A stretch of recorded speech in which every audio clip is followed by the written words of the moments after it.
Republican Attorney General to Donald Trump. Quote, the very idea of moving Patel into a role like 30 seconds.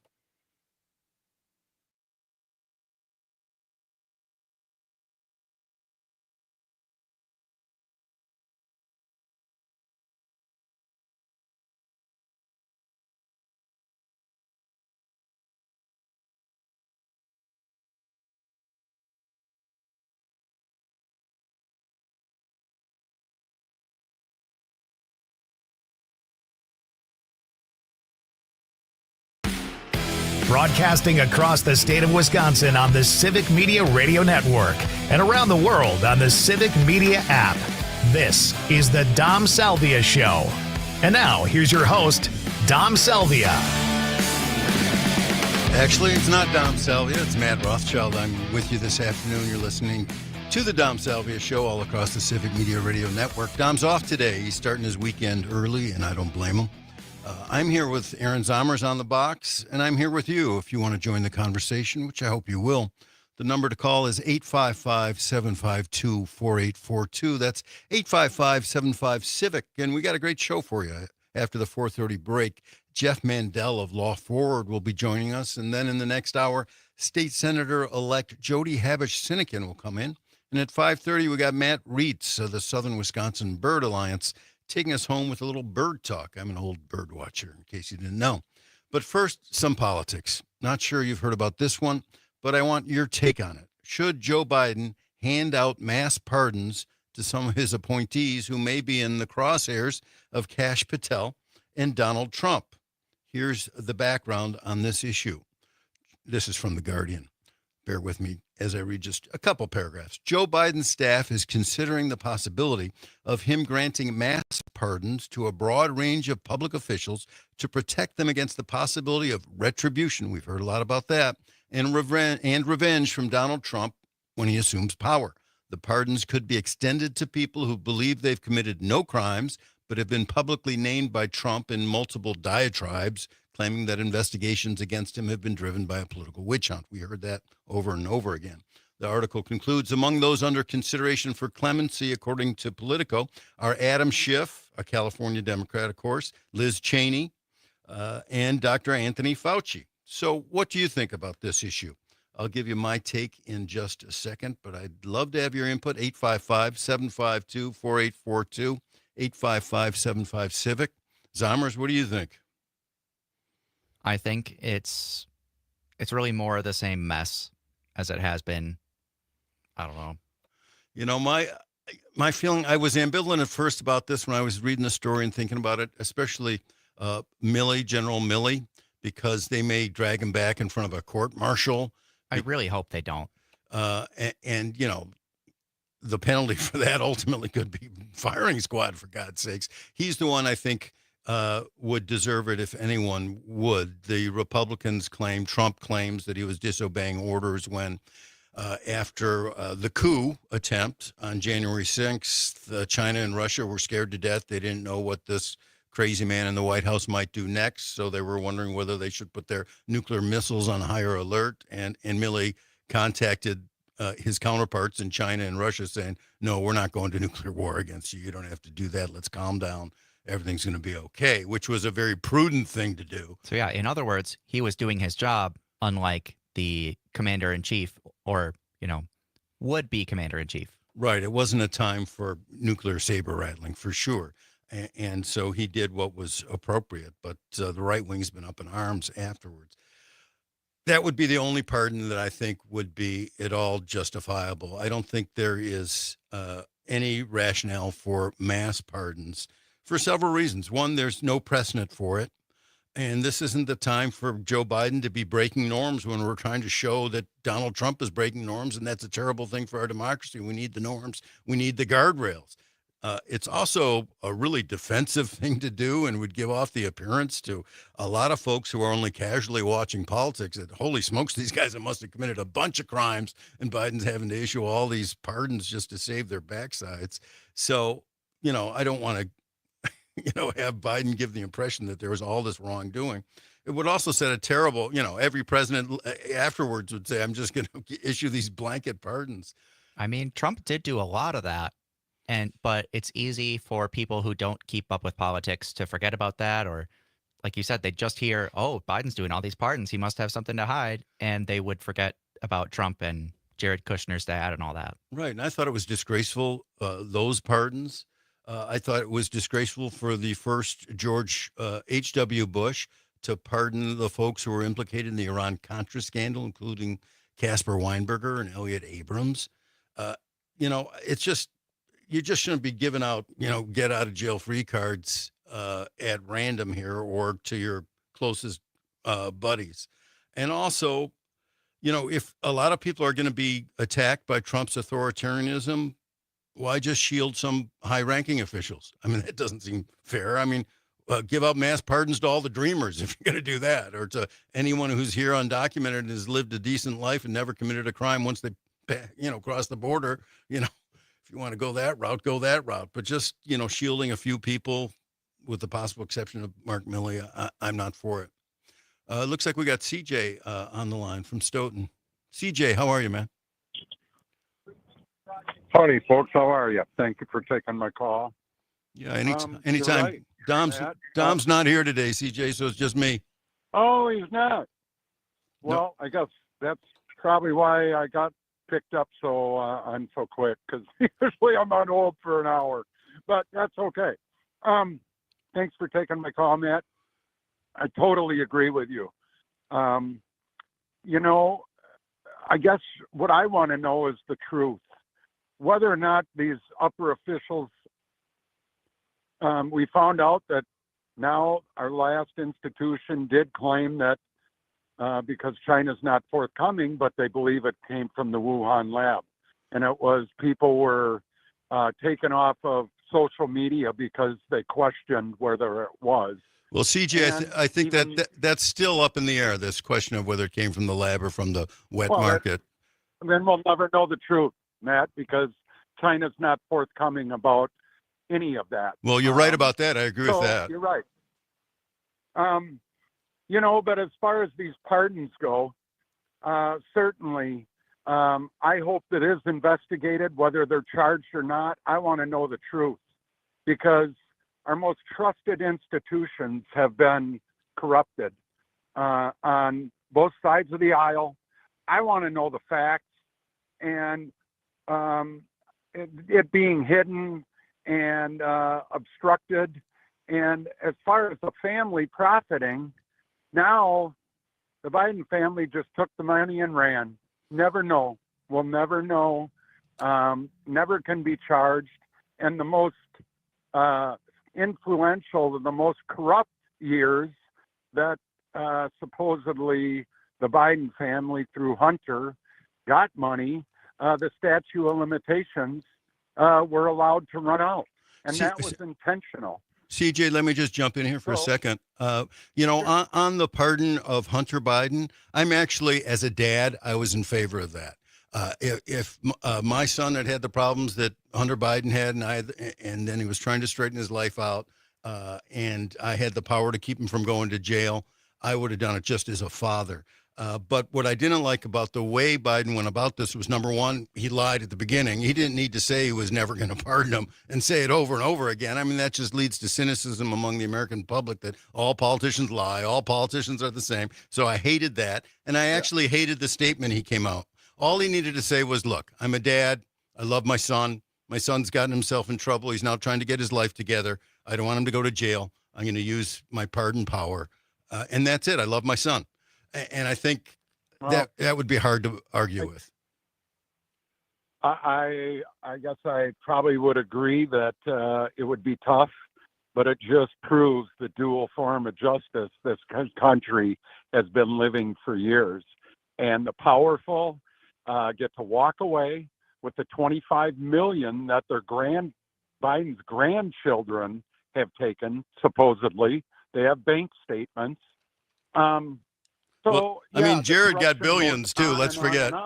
CJ, I mean, Jared got billions from the Saudis too, and Donald Trump's walking away scot-free here, which is really galling to me. He's got a business. He's got a business. What is the Biden business? What do they sell? What do they sell other than our country?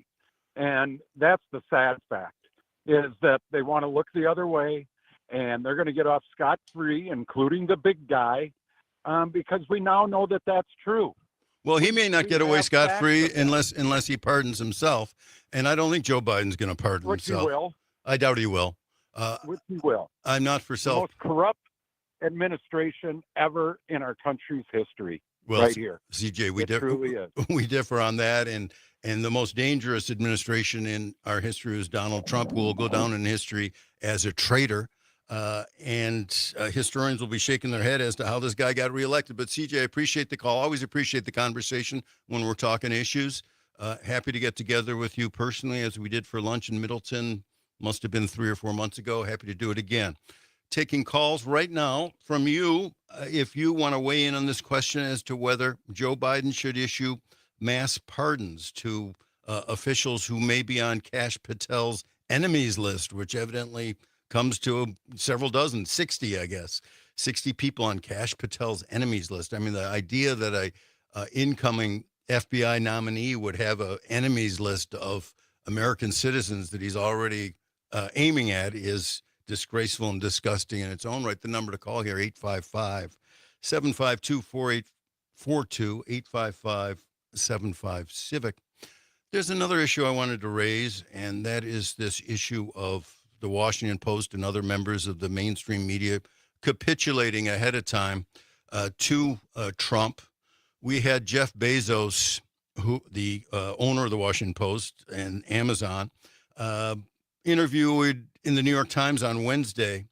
And remember, Jeff Bezos was the guy who pulled the endorsement of Kamala Harris off the pages of the Washington Post after the editorial board wanted to endorse her and changed policy at the last minute not to give Kamala Harris an endorsement. Bezos telling the New York Times somehow Donald Trump is calmer than before and has grown in the past 8 years. Really?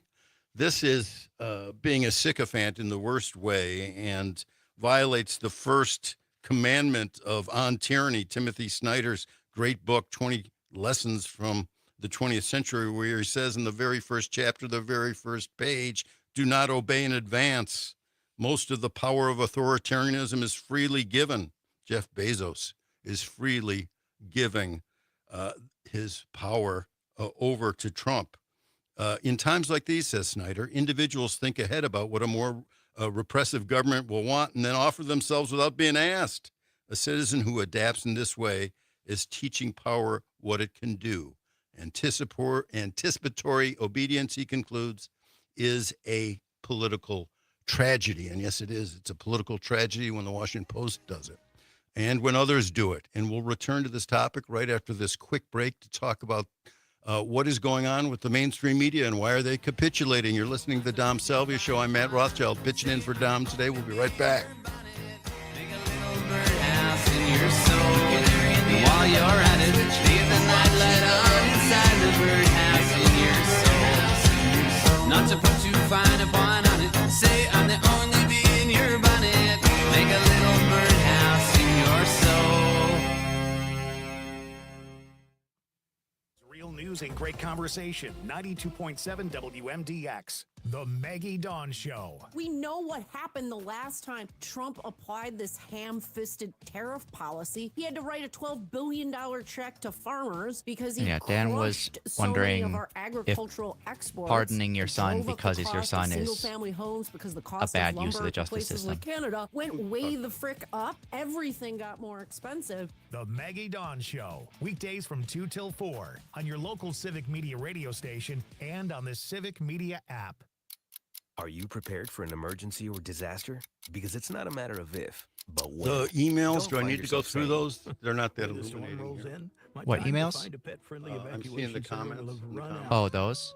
The scorching heat. I mean, yeah, if you want to, this is one about the pardons if you want to address it. What is that? Which Let's one is prepare that, so Tracy? we all have a Yeah, better the story to top tell. one Get from started Tracy. at ready.gov/older adults. Brought to you by FEMA and the Ad Council. The John and Gordy Show. What is this 15 people? And do I do her orgy that's full going on? name? I would just say Tracy on Facebook. 6% of federal workers go into the office 5 days a week. Yeah, people watching can obviously see the full name, but showing up to the office or having sex with each other. Our report stated there was a 12-person orgy, but we have to issue a correction. It was 15. It's not so bad working for the federal government after all. Weekday mornings 6 till 8 on 92.7 WMDX. Missed your favorite show live on air?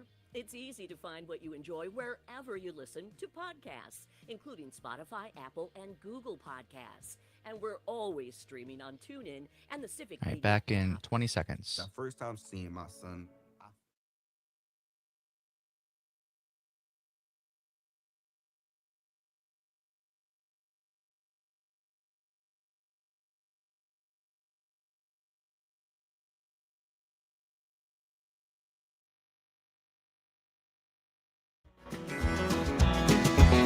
Well, I woke up still not dead again today.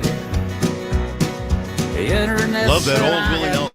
Hey, I'm Matt Rothschild here, subbing in for Dom Salvia on the Dom Salvia Show. Dom's away today. He'll be back on Monday, just enjoying the 3-day weekend, which I don't blame him for at all. I want you, the listener, to give us a holler at 855-752-4842.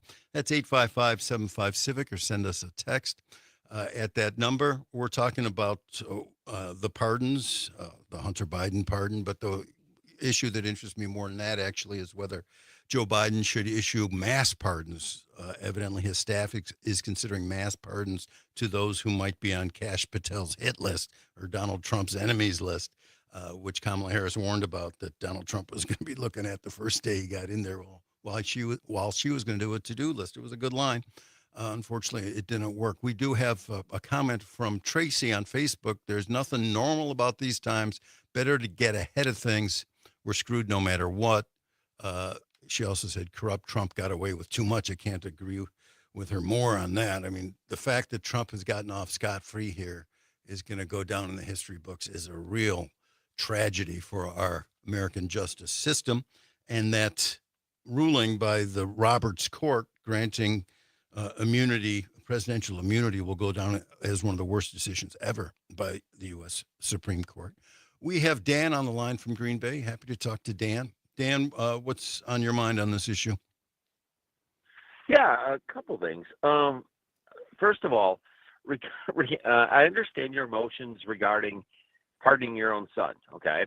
However, you should never, ever put your own emotion above the law in this country, ever. Well, it's not above the law. I mean, the law in the United States, the pardon power is just enormous. There's no limitation on the pardon power, with the possible exception of a self-pardon, which the courts have not ruled on yet. So it's certainly legal. It's constitutional. I understand it's legal and it's constitutional, but it also goes against what the laws actually are. So, I mean, what he did, pardoning his son, is horrible, okay? The second thing that I would point out is that you're condemning Trump when he hasn't actually been convicted, okay? Because an actual conviction happens when you're actually sentenced. This will go to appellate, and I can guarantee you Trump will win the appellate court. And I'm not just saying that as someone, yes, I've studied the law a lot, but I mean, I'm also friends with an attorney general and friends with an ex-attorney general in another state. And that whole case in New York is a joke. Okay. I mean, you can even look at. Well, Dan, he did get convicted by a jury on 34 felony counts. So I understand that. That's why you have an appellate process. Well, I understand that too, but I also think the Jack Smith investigation was the one that I really wanted to see go to the finish line and have Trump either convicted or found not guilty, because that was, to my mind, the most serious offense, even more serious than taking those national security documents to Mar-a-Lago and leaving them in the toilet for everyone to see in boxes there.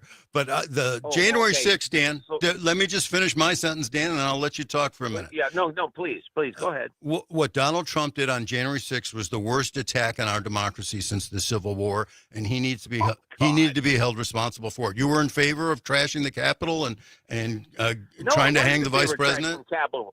But his literally the language he used there would not be insurrection by everybody I know in the legal world. That's ridiculous. He wasn't charged with insurrection. Jack Smith didn't level the charge of I insurrection don't against care him. if he was charged with it. You have to prove it in court, first of all, and yeah, I mean, Well, it's Jack Smith bullshit. was Jack Smith was trying to prove it in court, and then the U.S. Supreme Court gave Donald Trump a get out of jail free card. I mean, there's no way to get around that. Oh, really? Yes, really. No. Dan, thanks for the call from Green Bay. I think we're going to end it there. We've got another caller, Angie from Monroe. Angie, what's on your mind? Yeah. How about if we just, instead of just pardoning everybody, just make sure that they have lawyers from the United States somehow to set them up. That way these people don't have to pay for their own lawyers or something like that. That way they don't get a so-called pardon, and we can prove it in courts. And let's bring everything out. I have no shame in doing that. I mean, pull everything out, Trump stuff and everything. So that's my opinion. Well, Angie from Monroe, thanks for the call. I agree. Let's get it all out on the table. And yes, the people who Kash Patel and Trump may be going after should, have lawyers who can defend them properly. Everyone deserves proper representation, and I'm sure the powerful people who've served in the Biden administration can find them a decent lawyer.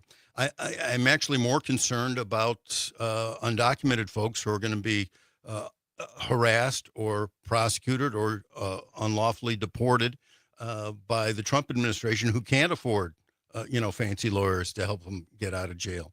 But yeah, I think one thing that you're getting at, Angie, I've been thinking about too. I mean, if Trump is really going to act in the way that we think he's going to act as a fascist or as an authoritarian, show the world your colors, man. Show everyone in America who you really are.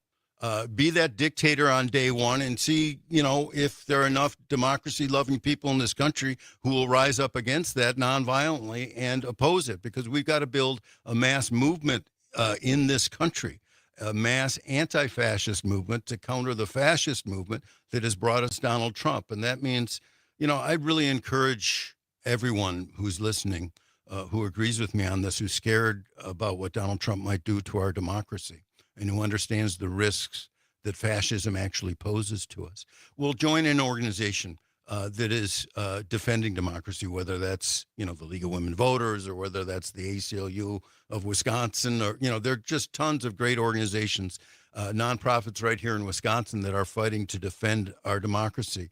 But, otherwise it's too lonely just to do it yourself.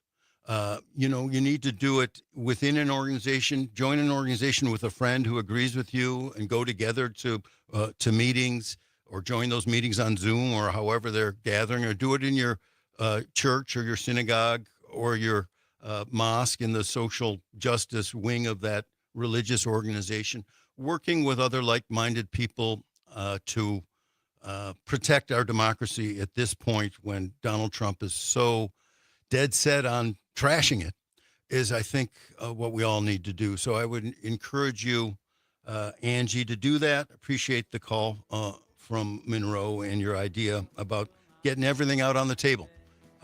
Trump will show his true colors here, and they may be horrifying enough to convince even a few of the folks who voted for him that this isn't the way our democracy should go. You're listening to the Dom Salvia Show. I'm Matt Rothschild, subbing in here for Dom, who's off today, and I'll be right back. We got Jeff Mandel from Law Forward coming in soon, I hope. Last night I had a dream that I died twice yesterday. I woke up still not dead again today.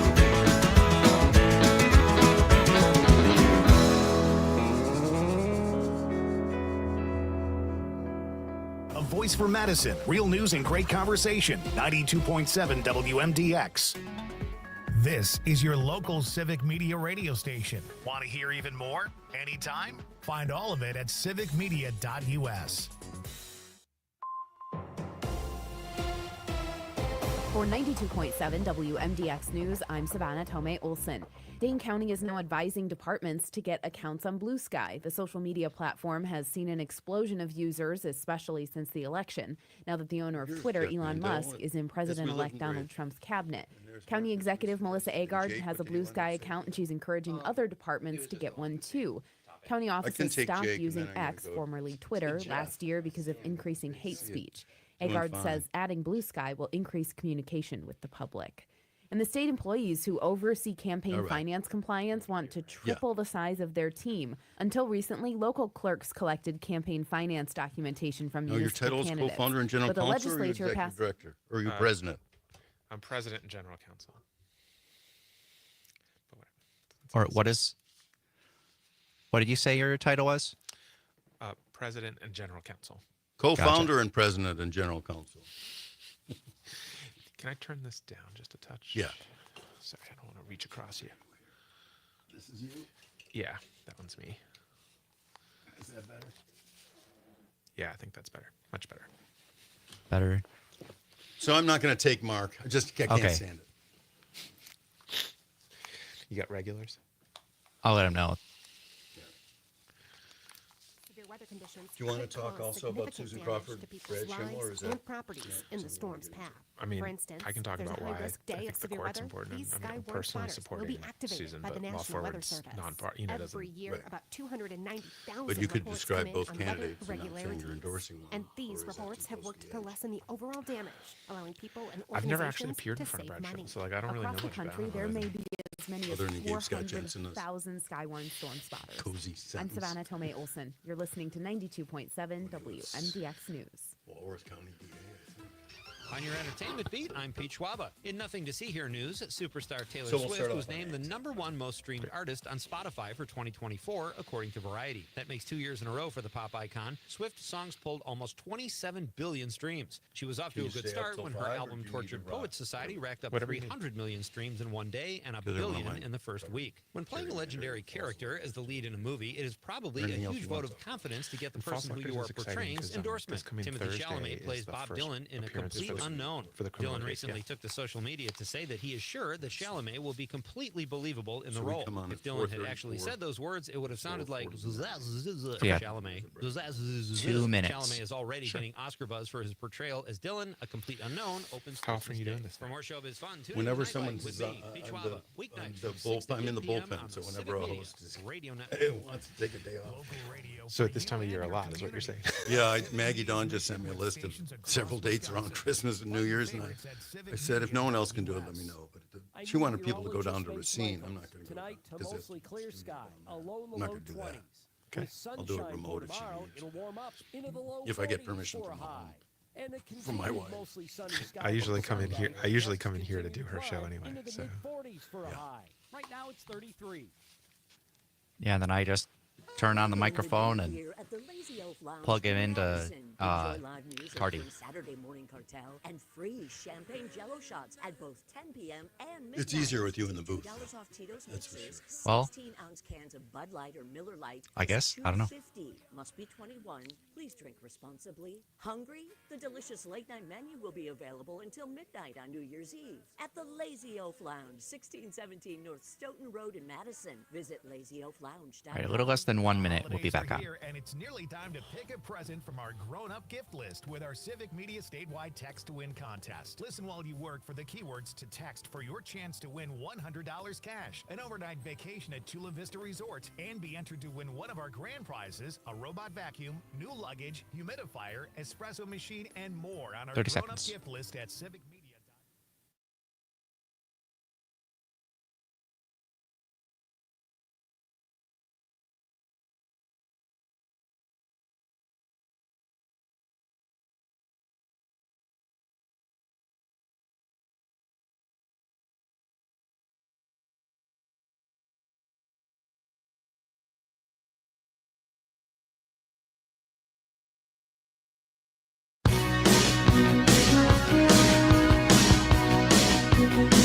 Hey, Matt Rothschild with you on the Dom Salvia Show. Dom's off today, starting the weekend early. Don't blame him a bit.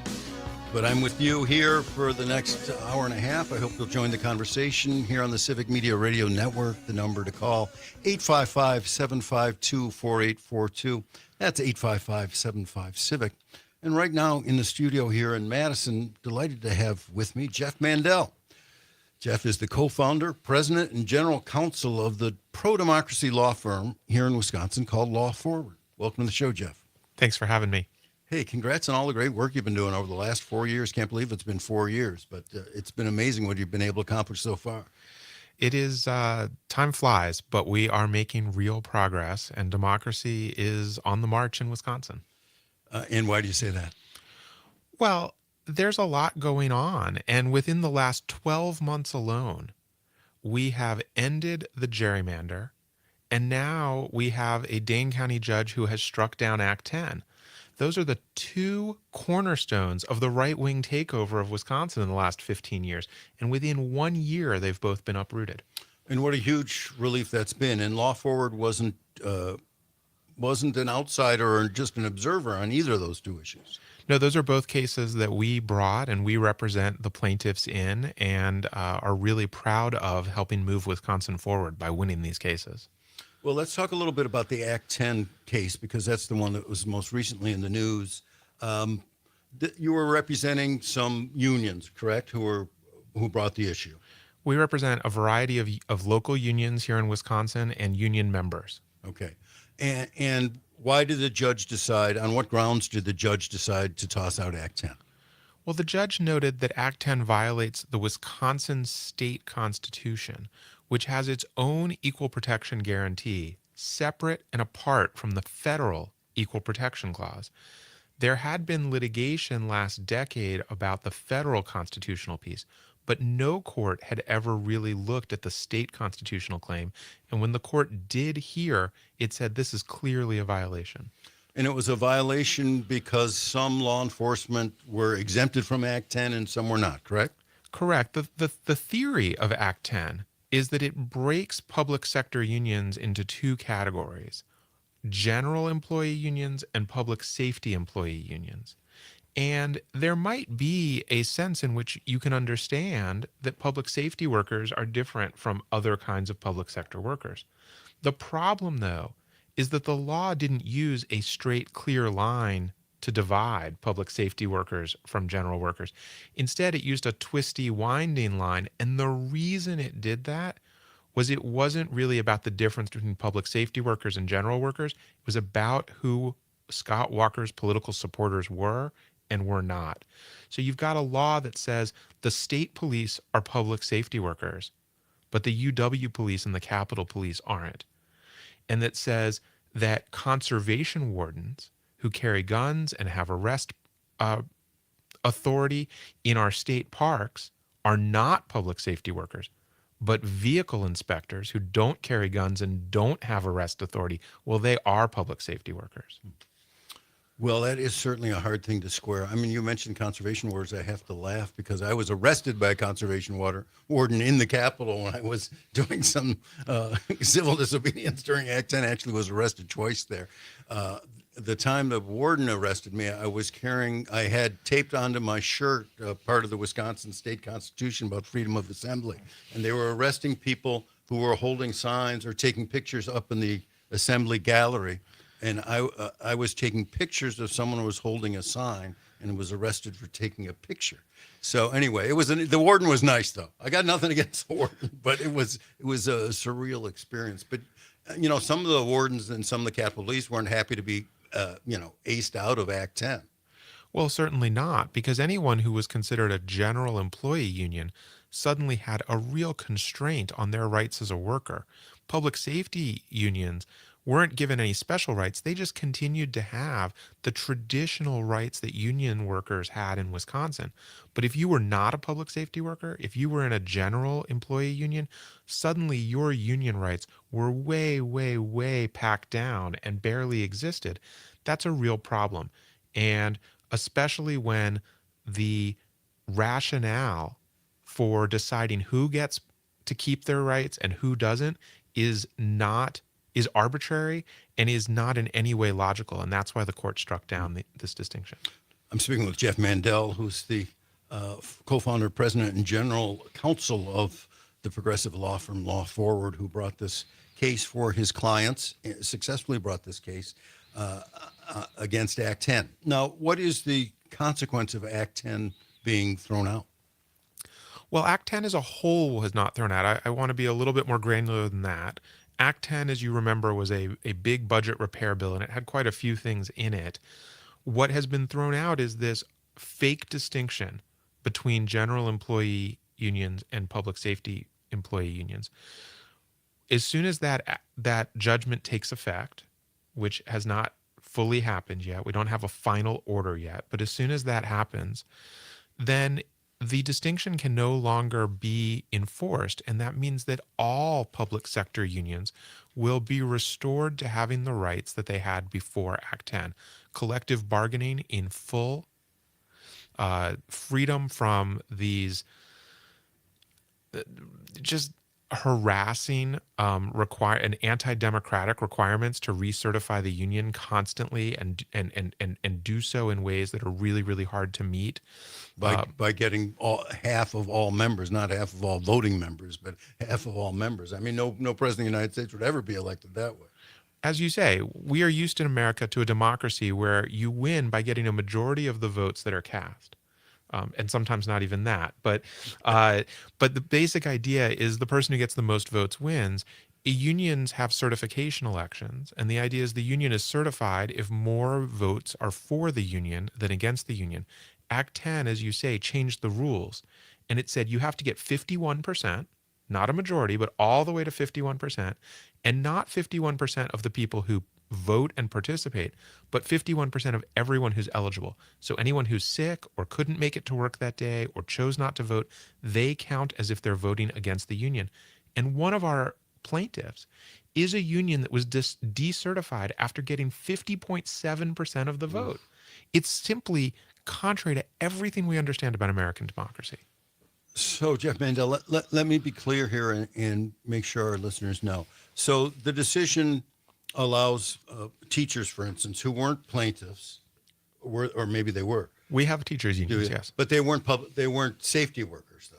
So, I mean, the distinction you were drawing was, well, the Capitol Police and the wardens weren't included with the state police and the cops, the other cops, so that was unfair. So how come teachers now get the right if the whole act hasn't been tossed out?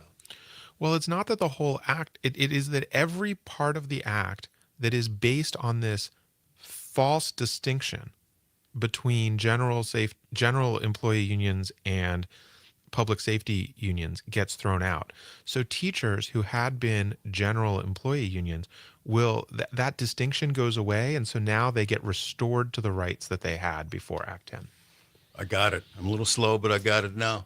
And that's great. I mean, this was Scott Walker dividing and conquering, dividing public safety workers from public safety workers, public sector workers from public sector workers. And then, of course, he divided public sector workers from private sector workers. And finally, we're getting some justice here, which is just a huge relief. And I can only imagine the exaltation from anyone who was in a union and was adversely affected by Act 10, which is all union members. I mean, I was there with 110,000 other people there when Walker brought down Act 10 and dropped the bomb on the people of Wisconsin, to use his expression. And it's nice to see the Scott Walker, Robin Voss assault on our democracy crumbling now. You mentioned gerrymandering. Talk a little bit about how important that victory has been. Well, the victory over the gerrymander is just huge, because remember that the first thing that they did after they started to divide and conquer was then guarantee that they would stay in power by enacting the nation's most extreme and durable gerrymander. There was a national effort to gerrymander state legislatures in 2011 in favor of the Republican Party. It's called the Red Map program. But Wisconsin was the most successful. It was the most precise, the most extreme, and the most durable. Remember that in 2018, Democratic candidates for the Wisconsin legislature got 54% of the votes cast, and that translated into 36% of the seats. So by getting rid of the gerrymander, by having fairer maps so that people can choose their representatives instead of the representatives choosing their voters, we move in the right direction. And we're already seeing democracy flourishing. 10 years ago, after the gerrymander went into effect, only 50% of all the legislative races on the ballot were even contested. This year, that number was 81%. So we're seeing things go well. And even with voter participation across the country in 2024 falling off, In Wisconsin, we had record participation. And I think that a lot of that is because people were enthusiastic to vote for the first time in more than a decade in state legislative races that mattered. Yeah, because upwards of 70% of Wisconsinites were against gerrymandering. And so that means not just Democrats and progressives were against it, but the vast majority just don't want the system rigged. We have a texter who wants to go back to this question of this lawsuit on Act 10. Will the lawsuit, or I'm going to edit that, will the judge's decision also cover the nursing staff over at UW Health, you know? Well, it's a little bit complicated. There's a separate lawsuit brought by lawyers at Pines Bach and on behalf of the SEIU to clarify that situation and represent the nurses and other staff, professional staff at UW Health. There are ways in which that I believe this does cover those folks. One thing that the judge's order will bring back into play is before Act 10, it was that people in general, all public sector workers had the option of asking their employer to automatically deduct their union dues from their paycheck and direct them straight to the union. That, for example, and you didn't even have to be a member of a union. There were rights to deduct certain things from your paycheck. That will apply to the UW nurses. Exactly whether UW Health is required to or allowed to recognize the nurses and others for collective bargaining, there is a separate lawsuit going on about that. It's also I believe, in front of Judge Frost. And Judge Frost's ruling on the case that you brought, is that going to be under appeal? Has Voss said he's going to appeal it already? They've said they're going to appeal it already, and in fact, they've already filed an appeal because they're so desperate to pick their appellate judges. During the gerrymandered legislature, they passed this law that changes the basic standards of American jurisprudence and allows them basically to gerrymander the Court of Appeals. They're so desperate to get in front of their chosen judges in Waukesha County that they've appealed prematurely. But yes, the case is going to go up on appeal. So they can go judge shopping. That's what that law says they can do. That's what that law basically allows, is that any case in which the defendants or the government, solely the government, they claim the right to choose their own appellate judges. Oh, that's nice work if you can get it. I'm speaking with Jeff Mandel, who's general counsel and president of the law firm Law Forward, which has done so much good here in Wisconsin in its first 4 years of existence. One of the things you did that caught my attention early on was flash a light on the false electors here in Wisconsin. You guys were way ahead of that game. We were really the first ones in the entire country to be talking about this. We filed our first complaints about the fraudulent electors from the 2020 election on President's Day of 2021. So we're closing in on 4 years ago now. We had the only civil case in the entire country about this. We did bring tremendous information to light, including information that the January 6th committee had not found. And we were able to show that this all started in Wisconsin, and if it hadn't started here, it wouldn't have happened anywhere. It metastasized to other states, and we're really proud of that work. And that work is, in some ways, the accountability piece of that is still ongoing. Well, you got some civil accountability from the false electors. Do you want to talk about that briefly? And we'll come back to it soon. Yeah, we settled our case. We sued the 10 fraudulent electors, and we sued 2 lawyers who helped them, and we wound up settling so that we could make what we had learned public, because during the litigation it was all under a protective order. And we did get all of them to agree that they wouldn't do this again. None of those false electors has been able to be an elector here in 2024. And they've all promised not to do this again. And you got them to admit that Joe Biden actually won in Wisconsin, which was a nice concession to drag out of them. We'll be right back with Jeff Mandel from Law Forward. You're listening to the Dom Salvia Show on the Civic Media Radio Network.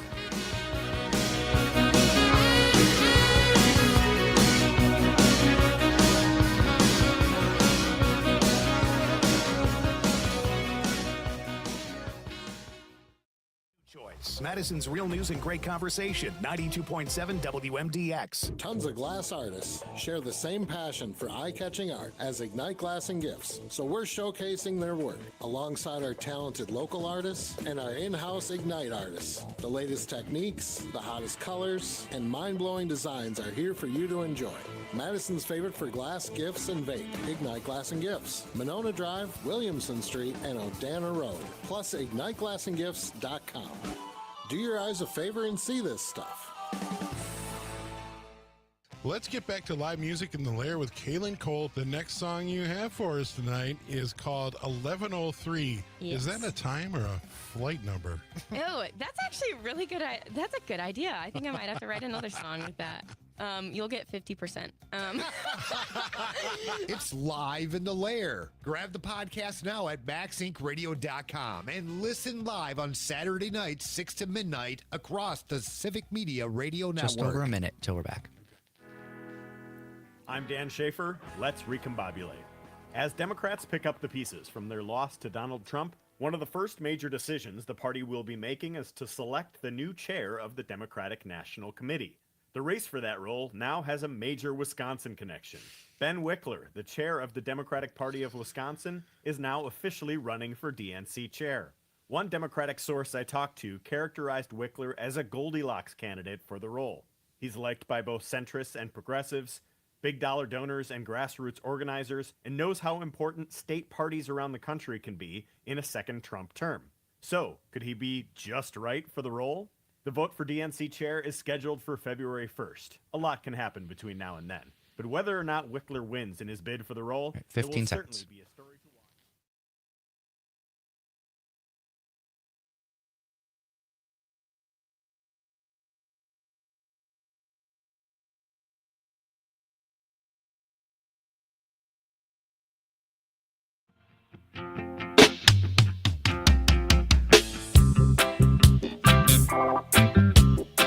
Hey, thanks for listening. Matt Rothschild here on the Dom Salvia Show. You can give us a call at 855-752-4842, 855-75-CIVIC. You're listening to the Civic Media Radio Network. And I'm speaking with Jeff Mandel, who's the co-founder, president, and general counsel of the pro-democracy law firm here in Wisconsin called Law Forward. In their 4 years, they've done just an amazing amount of good here. And we were talking about the civil litigation you brought against the 10 false electors, and congratulations on extracting that settlement from them. But there's been no criminal prosecution that I know of. I mean, Josh Call has, I guess he's filed a complaint against a couple of the lawyers who were working with them. But I've been urging him. I remember going to a protest outside his office and demanding that he prosecute or at least investigate the 10 false electors. Why has there not been more out of the Department of Justice here in Wisconsin on this? I wish I knew. I mean, we've also urged him and provided information. When I said before the break that going all the way back to President's Day of 2021, we were pushing on this. When we did that, we filed a complaint with the Wisconsin Elections Commission. We also filed, we sent a detailed letter to then Milwaukee County District Attorney John Chisholm and copied the Wisconsin Department of Justice with all the details that we knew at the time and a whole series of laws that we thought had potentially been broken. We've been pushing for criminal prosecution. But I read those letters. I mean, some of the alleged violations were committing fraud. Absolutely. And the good news is that we are making progress. So in June of this year, Attorney General Call did finally, as you say, bring charges against 3 lawyers, one here in Wisconsin and 2 elsewhere who were instrumental in this. And those cases have, those defendants need to show up in court for the first time here in Wisconsin next week. And I just read today or yesterday that Jim Trupis, one of those 3, has filed a request for dismissal of the case. I don't know if that's, I'm not a lawyer, so I don't know if that's just a standard thing or he's doing it because of the immunity decision or he's doing it because Trump won. I didn't read the filing, but I wondered if you had any insight there. I read the filing, and I should be clear, I'm not a criminal lawyer, and I don't do criminal work on either side, prosecution or defense. But the filing, in my view, is not particularly serious. What it says is that the Elections Commission is the only state agency that has the authority to initiate a criminal investigation or prosecution related to elections things, and therefore the Attorney General lacks the power to do what he's doing. That, as I said, I'm not a criminal lawyer, but this does not strike me as a particularly serious argument or one that's likely to prevail. Sounds like a technicality to me, but lawyers make money on technicalities. There are good ones and bad ones. Good technicalities and bad technicalities, and I don't think this is a good one. And good lawyers and bad lawyers. I'm speaking with a good lawyer, Jeff Mandel of A Law Forward. Part of the work that you've done that has been successful, especially on the gerrymandering issue, depended in some not small degree on there being a change at the Wisconsin Supreme Court. We now have a liberal majority at the court. There is a vacancy coming up, so it's going to be a decisive campaign in April for who is going to take that seat on the Wisconsin Supreme Court. Can you, without giving an endorsement one way or another, tell us why you think that election's important? Well, I think that election's important because, as you say, the court is really crucial. The courts are a fundamental part of our separation of powers and making sure that we hold the other branches of government to account. What we've seen here over the last 15 years is a legislature run amok that has just taken more and more power to itself, and the courts are an essential bulwark to stand up for democracy. There has been some reporting that what we have is a progressive majority on the court for the first time in 15 years, and that simply isn't true. What we have is the end of a reflexively right-wing partisan majority that we had for 15 years. I don't think we've ever really had a progressive majority on the court in the past. Exactly how progressive the current majority is on the court is a little bit difficult to assess at this point. We haven't seen enough. But what's important is having a court where most of the justices are open-minded and thoughtful and not just doing the bidding of the legislative majority. And that, whether we perpetuate that or not, is what's at stake in this election. And one of the most open-minded and thoughtful justices is the justice who is retiring, Ann Walsh Bradley. We only have about a minute and a half left, 2 minutes left. I wanted you to reflect on Ann Walsh Bradley, her service on the court, and what kind of justice she's been. I think Justice Bradley is a real Wisconsin treasure, and she will be missed. In many ways, she is overshadowed by the great Shirley Abrahamson, who, with whom she served for many years. But Justice Bradley herself has been a tremendous jurist. And I don't think that anyone who sits in that courtroom, much less argues in that courtroom, doesn't appreciate the light touch, the wit, the genuine curiosity that she brings. If those who might be critical, those who might be inclined to see the court purely in partisan terms, should really go and watch an argument or two. Because to watch Justice Bradley participate in argument is really to belie any claims of partisanship. She does not lecture. She does not ask ideological questions. She is trying to get to the truth. She is doing what good jurists do. She's asking hard questions of all sides and trying to get the law right. And had such a judicious and gracious manner about it, both in oral argument. I only saw her once or twice. I'm sure you saw her more. And in her writing. And she will be sorely missed, Ann Walsh Bradley, from our Wisconsin Supreme Court. Jeff Mandel, thanks for being my guest today on the Dom Salvia Show. Jeff's at Law Forward here in Madison, and I'll be right back for another hour of the Dom Salvia Show. Coming in, coming in, coming in, coming in, coming in, coming in. Whoa! Yeah. Coming in from the cold. We're coming in, coming in, coming in, coming in. Yeah, yeah, yeah, yeah, yeah. Coming in from the cold. Madison's real news and great conversation. 92.7 WMDX. Jane Matnair and Greg Bach. Coming up on the show, he is featured in an article in the Cap Times, and he's the host of Nightlight. Across Civic Media, Pete Schwaba will be joining us. And, of course, This Shouldn't Be a Thing. Don't miss it. Matnair on air. Weekday mornings at 11. The John and Gordy Show. Wisconsin's own Representative Derek Van Orden said he was okay with higher prices. And if it means that I have to pay more for guacamole, but fentanyl poison does not come across the Canadian and Mexican border, I'm willing to pay more for guacamole.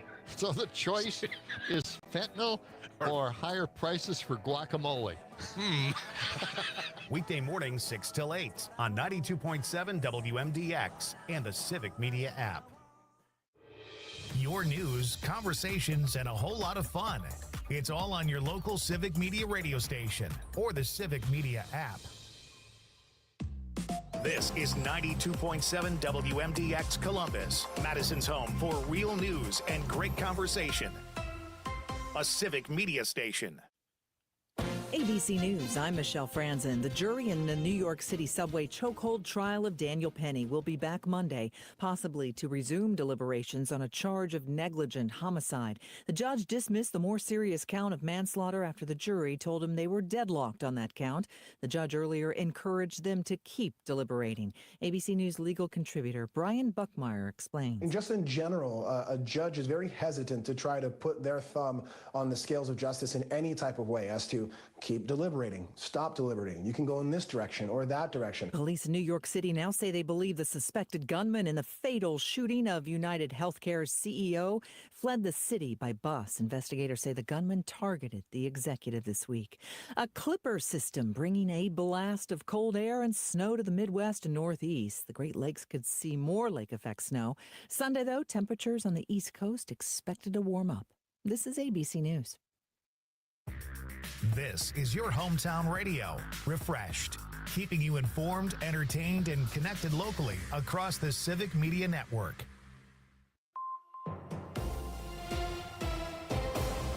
For 92.7 WMDX News, I'm Savannah Tomei Olson. The Senate has passed a bill that would ensure inventions funded by the federal government wouldn't be manufactured in countries of concern. This is a bipartisan effort between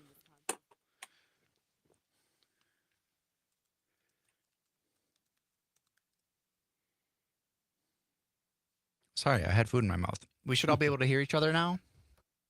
Hey, State Senator, how are you? Hello, how are you, Matt? You have to get used to answering to that. Nice to see you. Can you hear me okay, both of you? Yeah, your level's great. Yeah, it's great to see you. Yeah, you earned the title.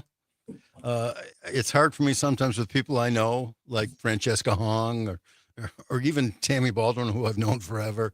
It was the same with Russ Feingold, but man, you've earned the title. Thank you. It's really neat.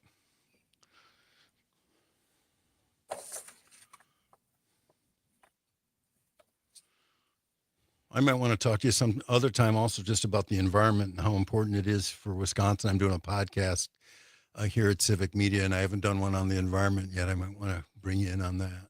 Thank you. I care so much about it, as you well know.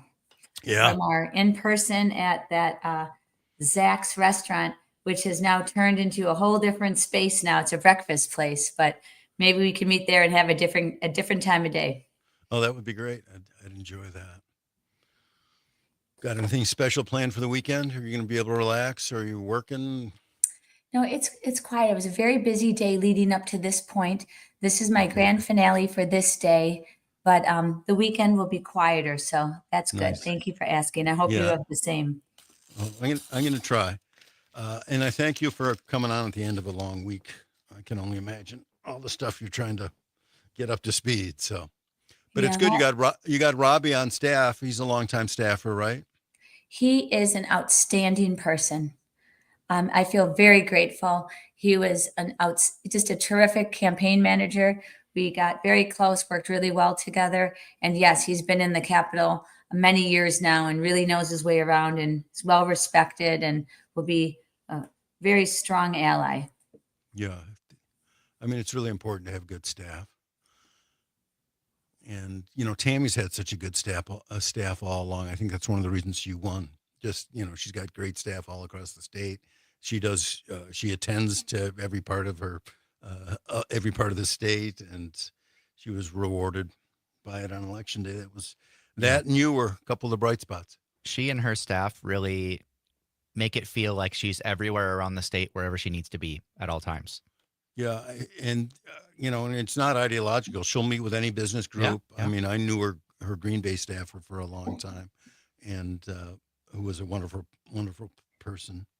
And she was always setting stuff up with the Chamber of Commerce and this group and that other group. And even though she's much more liberal than most of the people in that room, they admired her and liked her and appreciated what she was doing. You must know Tammy pretty well, Jody. Yeah, we had quite a few shared campaign spots together. So I did get to know her better through this past campaign experience over these months. Oh, that's great. What a nice person she is.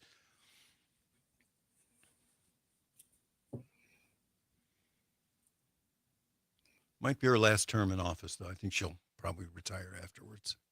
Yeah, I met this afternoon with Susan Crawford, who I was very impressed with. I imagine you will have her on the show at some point. Hope so. Really smart person. Yeah, we were just talking about that race. I had Jeff Mandela, Law Forward, on a second ago, and we were talking about Ann Walsh Bradley retiring. And we didn't mention, did we mention Susan's name? I'm not sure. I believe so, yeah. I remember hearing that. Okay. Against the odious Brad Schimmel, too. Yeah. All right, we got 30 seconds. All right. We'll keep it quiet for now.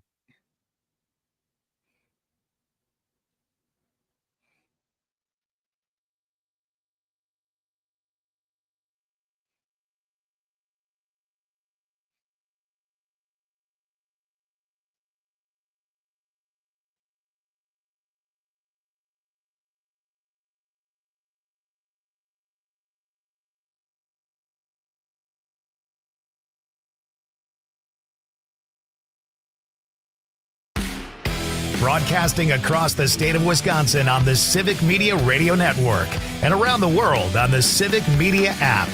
This is the Dom Salvia Show.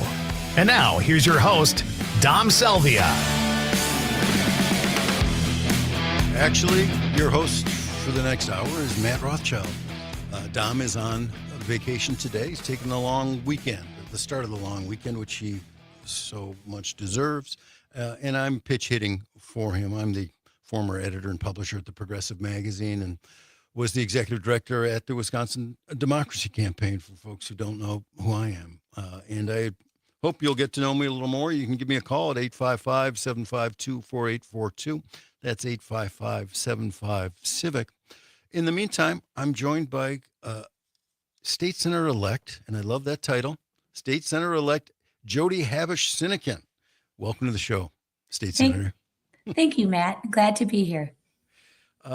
We were all watching your race really closely, and this was in the district near Milwaukee. What was it like to win such a tight race? You were running against right-winger Dewey Strobel, who'd been in the legislature a while. You had lost a race, not against him, but against Dan Knodel just by a handful of votes a couple years before. This also was a close race. Tell me what election night was like for you. Matt, I can tell you it was very exciting and gratifying because I had worked so incredibly hard over the 7 months leading up to election night. My entire team did. And it was very much a community effort. I felt so much solidarity with folks in our district and actually across the state. So it was very exhilarating because we were able to overperform for this district. It was never a sure thing, as you and your audience of data wonks amongst you were probably well aware. It was known as the most competitive district in the state because there was still a 6 to 7 point Republican advantage, which we needed to overcome. And we were able to do so. And we, under these fairer maps, it was certainly better than the 12-point advantage that existed. Little did we know that there was this hard headwind of Trump Republican coming at us. But it was good that we had ignorance was bliss. We had enough to take care of just with this district itself. And what we were able to do was very much bring over independence, bring out very high turnout, and of course, through the doors and outreach efforts, be able to convince Republicans across the district as well that I would represent their interests better than Dewey Strobel's extremism. And how did you do that? I know, effort at the doors and having a smart campaign helps. Was there an issue that worked especially well for you? It seemed it was a larger issue than any particular policy matter.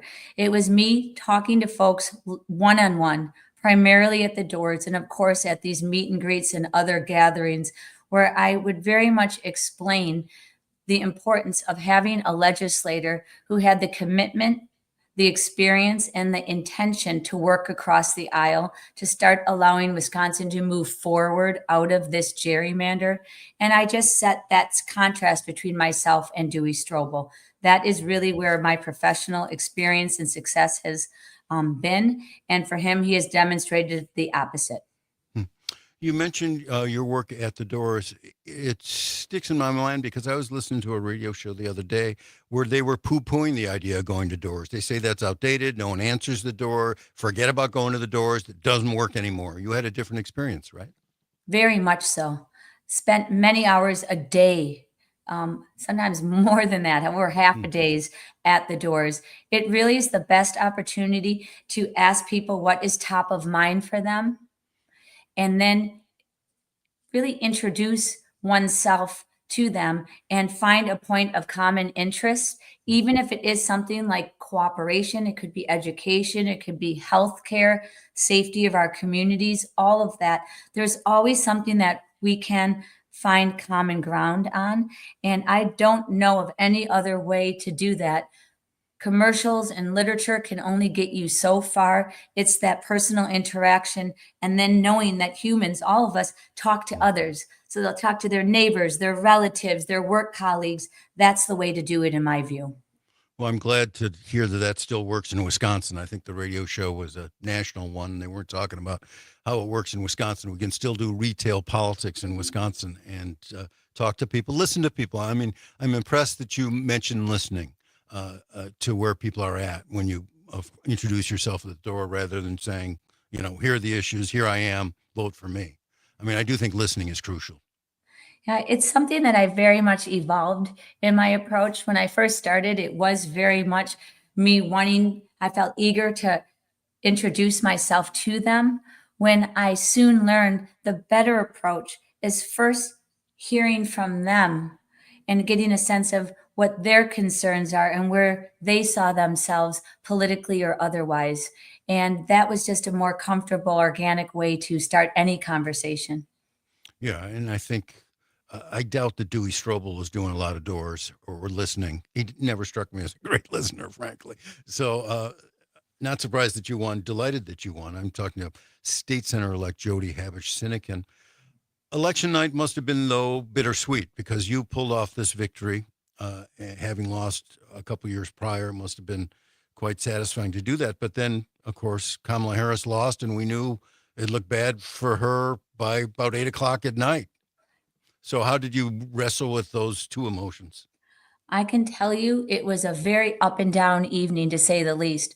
We had a watch party in Thiensville in Ozaukee County, and I can tell you it was a capacity crowd at the start of the evening. It was great. People were really pumped and optimistic and just awesome energy in the room and food and laughing, the whole deal. And then just around the time, as you're saying, we had the obviously the TV's up, and we started seeing the results from the East Coast moving west. And it was literally like an air out of a balloon. Very deflating for us in our spirits. I have to tell you, I was personally affected also, notwithstanding my focus on the Senate race. And slowly but surely, the crowd started dwindling until it was just really the hardcore family, friends, campaign people left in that once very crowded room. So it was very disappointing. I would love to tell you that I saw it coming. I did think that it was going to be a very close election, but Kamala would prevail. I didn't see it coming either. Excuse me for interrupting. I wrote something for Civic Media, 10 reasons why Kamala Harris was going to win. So it shows what I know. No, I mean, we are in very good company, very, very good company. Up until that day, I did have some foreshadowing once again at the Doors. I did doors, as you imagine, all over this conservative district. It's very, very purple in many, many portions, and red even. So I would start with my race and then, of course, start talking up and down the ballot. And I did detect reticence when I would get to the presidential. There wasn't that many people who were sure, who were enthusiastic, that there was a lack of certainty. There were some folks, but not the majority. So I guess channeling Encyclopedia Brown, I had some clues to that, but I still felt surprised and very disappointed and disheartened that night. Did you run into people who said they were going to vote for you and also vote for Trump? Yes, many people, actually. And why do you think that is? I think that at the local level, people understood that Dewey had had 13 years to have made a difference in Wisconsin and to move us forward for our children and for the education, for our local communities, for our healthcare system, our universities, up and down the issues. And he did not deliver. And I was able to really focus on my past experience on working across the aisle and my commitment to really make progress on those issues and others that really was compelling. At the national level, people were very much focused on immigration and pocketbook issues, which we know from having digested all the results, there was a great deal of dissatisfaction with the Biden administration. And that was something with these incumbents across the world. And with Kamala having just about 100 days to get her broader message across about the threat that Trump posed, not just to our democracy, but to our economy and our well-being, I just don't think that there was enough time to get that message out. That's just my personal opinion. Yeah, I feel bad for Kamala Harris. I mean, sure, we can nitpick this thing, that thing, the other thing, but she threw her heart into that race. She gave a tremendous performance at the debate and just beat the living crap out of Donald Trump during the debate. And I like the fact that she was, trying to bring some joy in talking about freedom. Those are important issues. And so I hope she'll come speak out again. I know today I saw that vice presidential candidate Governor Walz gave his first interview, and it was pretty humble about it. They asked him whether he was the right choice for vice president. He said, history's going to have to decide that one. I did the best I could.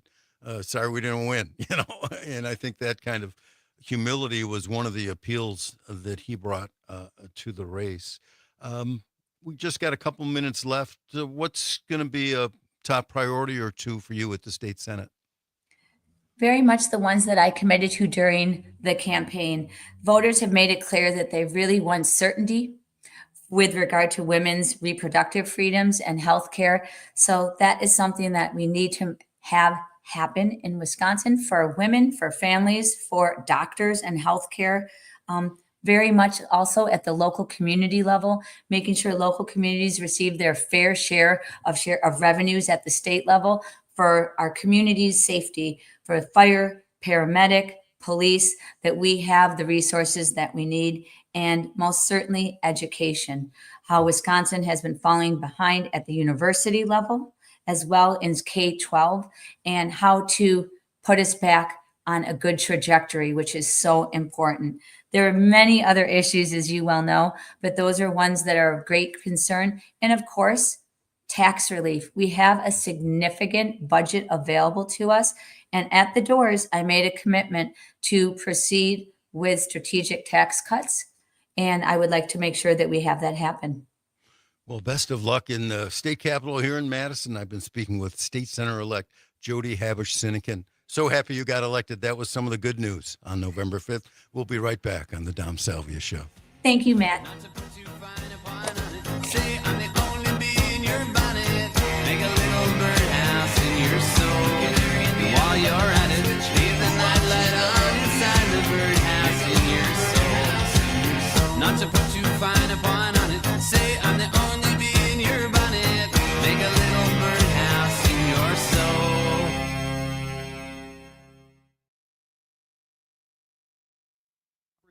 92.7 WMDX. Attention. If you suffer from consistent pain in your joints caused by arthritis, overuse, or injury, you may be a candidate for a revolutionary therapy that could revitalize damaged tissue. This approach can provide long-lasting relief from pain in your knees, shoulders, hips, and other joints with no surgery, no drugs, and no downtime. To find out if you're a viable candidate, you may request a free consultation from QC Kinetics by calling 608-384-0897. In instead of masking the symptoms, it goes to the root of the problem to resolve it at its source. Already used by thousands of satisfied patients nationwide, this joint pain therapy is available right now to the public, but only for qualified candidates. Again, to find out if you're a viable candidate for this therapy, you may request a free consultation by calling QC Kinetics at 608-384-0897. That's 608-384-0897.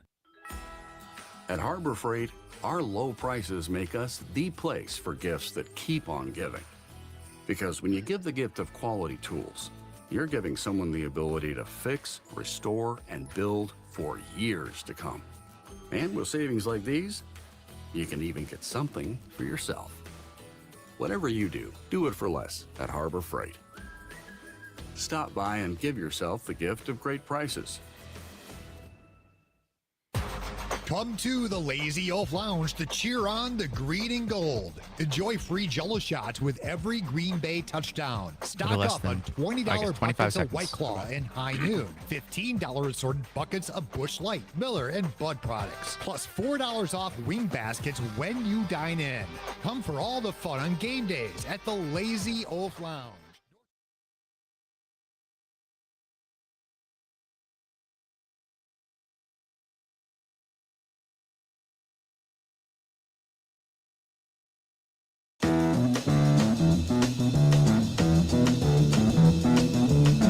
Hey, Matt Rothschild with you on the Dom Salvia Show.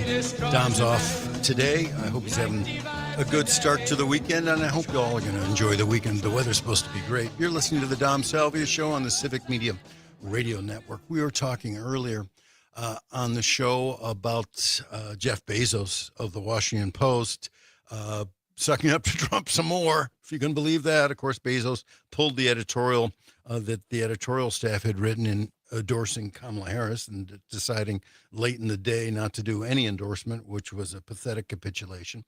And then this week he is bragging about Trump, saying Trump is calmer than he used to be and that he's grown in the past years. And one of the things he likes about Trump is Trump's campaign against regulation. He said, I think it's going to be great. Of course he does. He's running a huge business and doesn't want to be regulated. Let me defend regulation for a second, because you hear all these people on the right attacking regulation, all these billionaires attacking regulation. Of course they're attacking a regulation, because regulation is the only thing that stands between them and you being ripped off, between them and you having to drink dirty water or breathe foul air, or you buying dangerous products, or you not getting paid a minimum wage. That's what regulation is about. And they want to have nothing standing between them and the maximization of profits. There are only two things in this country that can stand in the way of corporations and their maximization of profits, no matter whether it's gouging consumers or ruining the environment.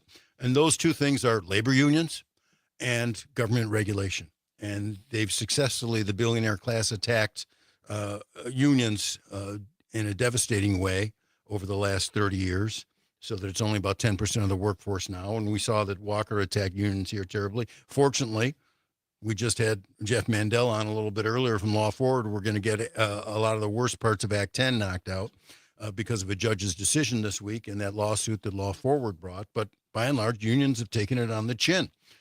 And so the last thing left is government regulation. And the government is the people trying to stand up for their own rights to have a decent environment and decent working conditions and products that don't kill you.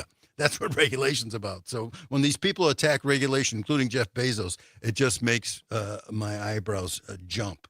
Another capitulation of the media this week was there again on MSNBC. You had Mika Brzezinski after one of their guests attacked Fox News and said that Pete Hegseth was even too drunk for Fox News. Oh, she thought that had just gone way too far. Here's a little clip of Mika backpedaling. Before we go to break, a little bit earlier in this block, there was a comment made about Fox News in our coverage about Pete Hegseth and the growing number of allegations about his behavior over the years and possible addiction to alcohol or issues with alcohol. The comment was a little too flippant for this moment that we're in. We just want to make that comment as well. We want to make that clear. we have differences in coverage with Fox News, and that's a good debate that we should have often. But right now, I just want to say there's a lot of good people that work at Fox News who care about Pete Hegseth, and we'll want to leave it at that. Wow. I heard it first on the Todd Albaugh show that you work with Todd on over there, Zommers. And I was just driving around listening to Civic Media, and I just couldn't believe that they were that cowardly. Yeah, really. And you can hear the quavering in her voice. Like, I can't tell if she wanted to say that or if she was told to and had to, but either way, it was clear, like, I don't want to be here right now. Yeah. And, we've got friends over at Fox News and putting an equivalence between Fox News and MSNBC, which MSNBC has worked so hard not to have that false equivalence. And it's just been just another capitulation. And it was bad enough that she and Joe ran down to Mar-a-Lago to kiss the ring and say, we've tried to, be critics on the outside. Now we should work together more. I mean, come on. I haven't watched MSNBC since that happened. I haven't either. And I know a lot of other people who haven't. And they shouldn't. I mean, that show should be off the air. I mean, they have totally, after for months and months and months calling Trump a fascist and warning us about fascism, they go down there and, suck up to the fascists. It's unreal. And she had mentioned Pete Hegseth, of course, the nominee for leading the Defense Department. He has vowed to quit his drinking if he gets this job, which is, as someone on Facebook said, the very definition of how an alcoholic acts or thinks or talks. He was talking today on Capitol Hill, condemning the media, saying he didn't want to pay any attention to you guys who are in the media. We've got that clip, don't we? I'm proud of what I fought for. I'm not going to back down from them one bit. I will answer all of these senators' questions, but this will not be a process tried in the media. I don't answer to anyone in this group. None of you, not to that camera at all. I answer to President Trump, who received 76 million votes on behalf and a mandate for change. I answer to the 100 senators who are part of this process and those in the committee. And I answer to my Lord and Savior and my wife and my family. I'm proud to be here. And as long as Donald Trump wants me in this fight, I'm going to be standing right here in this fight, fighting to bring our Pentagon back to what it needs to be. Notice that he didn't say that he answers to the U.S. Constitution. He didn't say about the U.S. Constitution that there's something called the First Amendment, the number one amendment that talks about freedom of speech and freedom of the press. That is the nominee for this post. At least at the moment. I haven't checked CNN in the last minute. I don't know if he's still there. I assume he's not going to be there by Monday morning or by Monday afternoon when Dom Salvia is back here behind the microphone, but who knows? I sure hope so. We had Donald Trump issuing a text earlier today. I'm going to read it if I can find it, where he went to bat for his buddy. Here's Trump on social media. Pete Hegseth's doing very well. His support is strong and deep, much more so than the fake news would have you believe. He was a great student. Here's Trump, the elitist. Princeton, Harvard educated with a military state of mind. He will be a fantastic high-energy Secretary of Defense, which was a typo, one who leads with charisma and skill. Pete is and here comes the all caps, winner, and there's nothing that can be done to change that with 3 exclamation points. So that's Trump today not backing down on Pete Hegseth, as unqualified as this guy is.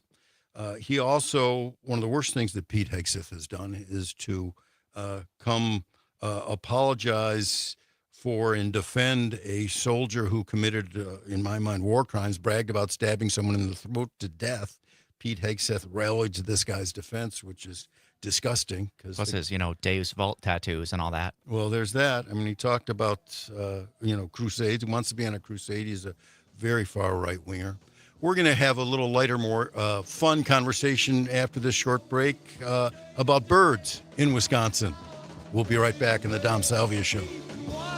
Break on to the other side. Break on to the other side. Break on to, break on to, break on to, break on to.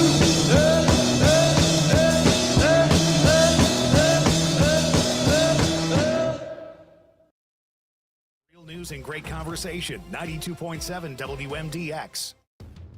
Enjoying this local program? Find the complete Civic Media lineup at civicmedia.us or the Civic Media app.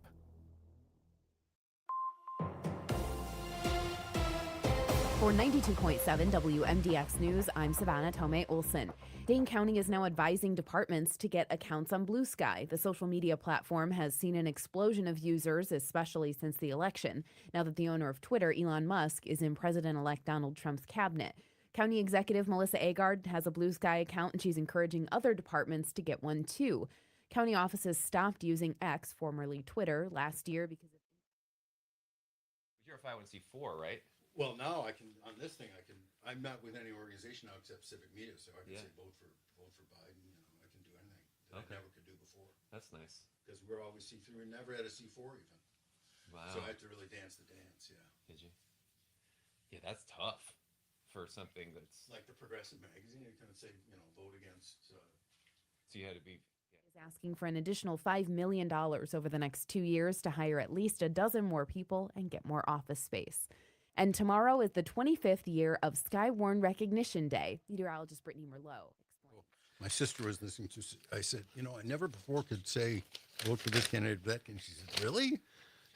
In 40 years, you've never done that? I might talk about, ask about the Christmas bird counts, too. Okay. We're getting on that season. If you don't mind. That sounds good. They're coming up. Yeah. They start in the next week. Or no, wait, 14th?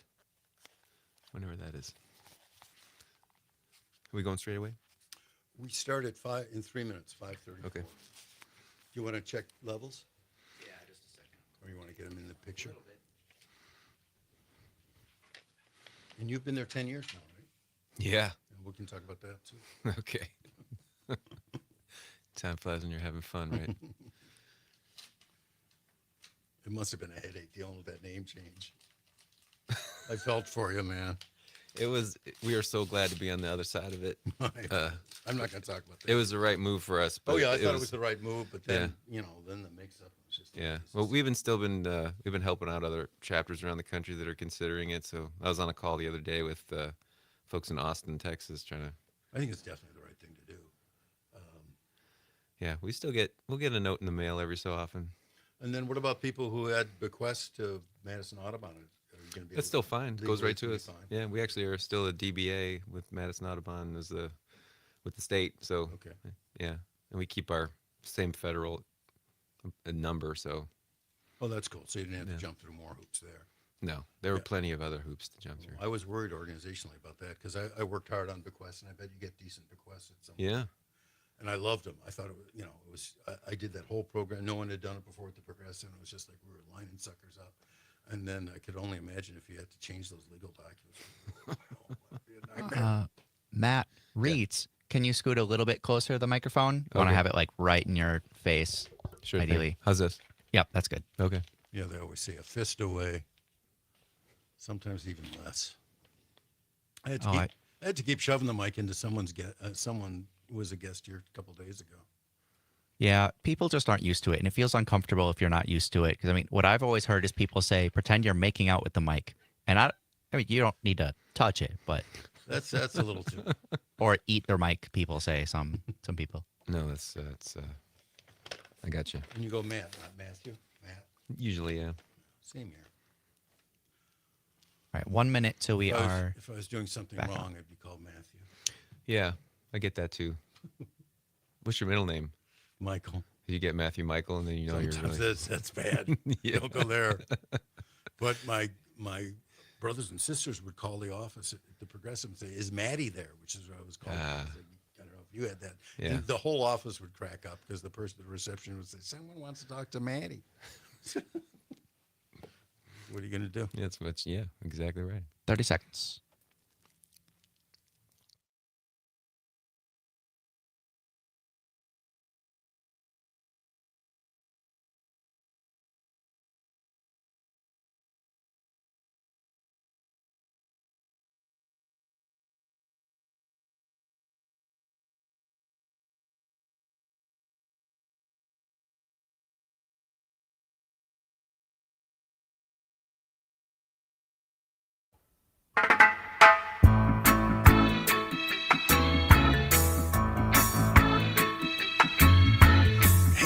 Rothschild with you on the Dom Salvia Show. Dom's off today.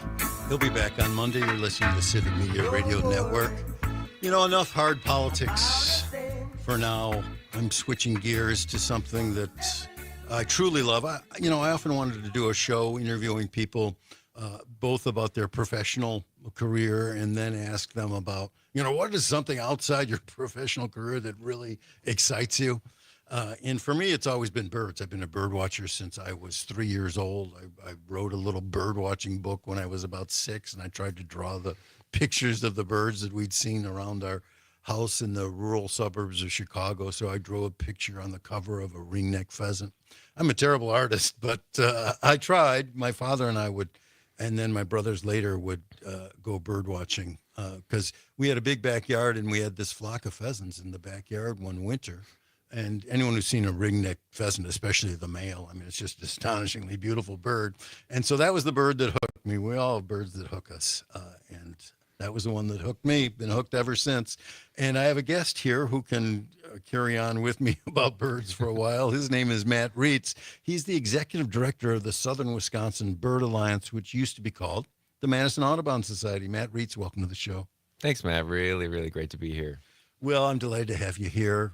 And congratulations on 10 years at the helm over there at Southern Wisconsin Bird Alliance. That's quite an accomplishment. Yeah. Like birds, time flies, right? So I can't believe it's been 10 years. I feel pretty lucky to get to do this job.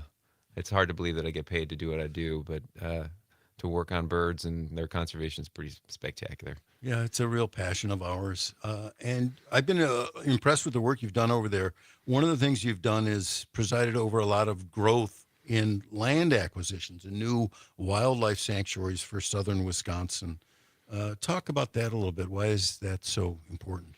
Oh boy, so I think we're kind of a unique bird conservation organization in that in 1968, our board of directors, which was all volunteer at that time, kind of more of a smaller organization, they made a pretty big decision to buy a prairie pothole, little 60-acre piece of land just east of town, and it was a known hotspot for birds. People used to like to go there, and they had basically no money. They had, I think, $1,200 in the treasury, and they decided to buy it. And that little prairie pothole became what is now Goose Pond Sanctuary, which is now, I should know the exact number, but it's hundreds of acres. We're talking close to 1,000 acres. And we have wildlife sanctuaries too in Lake Mills and then just south of Lake Koshkonong. And we knew this was a great way to protect birds. You mentioned Goose Pond, which has a real soft spot. I got a soft spot in my heart for it because when I came to Madison in 1983, I'd never seen a sandhill crane. I'd never seen a tundra swan, which I used to call whistling swan. And so I went up to Goose Pond. It's in southern Columbia County. And just to see flocks of tundra swans there and sandhill cranes was such a great experience. At one point, they had a blind there, and I got in the blind and took a couple pictures, and that was fun. And I love the area so much that our first house that my wife Gina and I bought was on Hall Road in southern Columbia County, right around the block from Schoenberg Marsh, which you can't circumnavigate anymore because floods took out some of those roads there. But I used to come to Madison going around the marsh, bird watch in the morning. When I'd come back in the evening, I'd go around the marsh again, and sometimes I'd scoot back over to Goose Pond. I also want to salute Mark and Sue Martin, who have been custodians of Goose Pond for 40 years. Yeah, more. And how impressive they are. They used to work the DNR, and they've been taking care of that tremendous facility. But you also just got some really cool property in Rock County, right? That's right.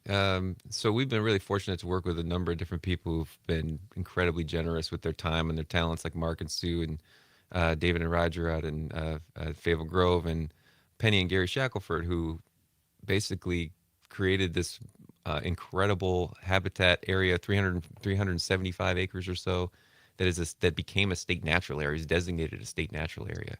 So it is incredible. It is a beautiful bunch of different kinds of habitats, really well managed. And they decided at one point that they wanted to protect it forever, and they came to us. And we now own and manage that property So it's protected in perpetuity. Tremendously generous gift. I was there once. Huge bald eagle's nest on the Yeah, property. It right was up front. Really Let's awesome. go. Yeah, it's super cool. And I mean, a lot of our listeners must have seen a bald eagle's nest, but they just get to be gigantic.